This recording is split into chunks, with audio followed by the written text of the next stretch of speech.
Assalamualaikum warahmatullahi wabarakatuh. Anak-anakku yang berada di rumah, alhamdulillah hari ini kita dapat belajar tentang pelajaran fikih, yaitu sholat bagi orang yang sakit. Dengan materi pembelajaran pada hari ini adalah sholat dengan cara duduk. Anak-anakku yang berada di rumah, mudah-mudahan sehat walafiat sehingga dapat menyimak dan memperhatikan materi yang Bapak sampaikan pada hari ini. Untuk mengawali pelajaran kita pada hari ini, mari kita bersama-sama membaca Bismillahirrahmanirrahim. Anak-anakku yang berada di rumah, tolong disimak dan diperhatikan materi yang Bapak sampaikan, agar supaya betul-betul bisa memahami tentang masalah yang berkaitan dengan salat dengan cara duduk. Salat dalam keadaan sakit. Salat dalam keadaan sakit. Salat merupakan ibadah yang wajib dilaksanakan. Ketika sakit pun kita wajib mendirikan salat. Kalau kita tidak bisa mendirikan salat dengan berdiri, maka kita boleh mendirikan salat dengan duduk. Jika tidak bisa duduk, salat bisa dilakukan dengan berbaring atau telantang. Salat dengan duduk. Tata cara salat sambil duduk kalau tidak dapat berdiri. Salat boleh dikerjakan sambil duduk. Caranya, telapak kaki kanan berdiri seperti saat duduk tasyahud awal atau duduk iftirosh. Yang kedua, membaca niat. Niatnya apa? Salat apa? Atau salat subuh, salat zuhur ke tetap, karena posisinya dia dalam keadaan duduk. Nah, membaca niatnya takbiratul ihram. Ingat takbiratul ihram setelah niat apa? Allahu Akbar. Itu namanya takbiratul ihram. Dengan mengangkat kedua tangan setinggi bahu seperti dalam salat sambil berdiri. Yang ketiga, membaca surah Al-Fatihah.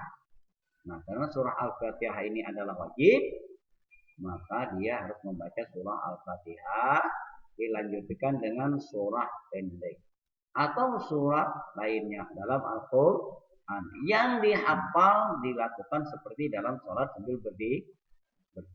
Nah, kalau di sini tadi langsung surah Al-Fatihah, bisa langsung doa iftitah Allahu Akbar kabira, ya. Nah, baru dilanjutkan dengan Fatihah dan dilanjutkan dengan surat pendek. Yang keempat, rukuk dengan tu'maninah. Tu'maninah itu artinya berhenti sejenak. Cara duduk membungkuk sedikit. Nah, membungkukkan tadi dalam keadaan duduk, membungkuk sedikit dan membaca doa rukuk. Rukuknya apa? Subhana rabbiyal azimi wa bihamdihi. Kemudian yang kelima, iktidal dengan tu'maninah, cara dengan kembali ke posisi semula, yaitu duduk tegak dan membaca doa iktidal. Yang keenam, doa dua sujud. Duduk di antara dua sujud, duduk tasyahud awal, kemudian duduk tasyahud akhir, sama seperti saat kita mengerjakan sholat sambil berdiri. Kemudian dilanjutkan dengan salam ke kanan dan ke kiri. Ini bagi orang yang melaksanakan sholatnya dengan cara duduk. Nah, sekarang Bapak akan jelaskan lagi sholat tentang orang yang tidak bisa duduk tadi ini dengan cara lantang. Yang pertama adalah kedua kaki diarahkan ke kiblat, kakinya menghadap kiblat. Jika memungkinkan, kepalanya diberi bantal agar mukanya dapat menghadap kiblat. Dengan demikian, posisi tidurnya bagian kepala berada di sebelah timur dan kaki di sebelah barat. Yang kedua, bacaan dalam sholat telantang sama dengan bacaan sholat sambil berdiri, sama. Hanya yang membedakan adalah posisinya dia dalam keadaan lantang. Nah, yang ketiga, gerakan dalam sholat sama dengan gerakan sholat sambil berbaring atau miring.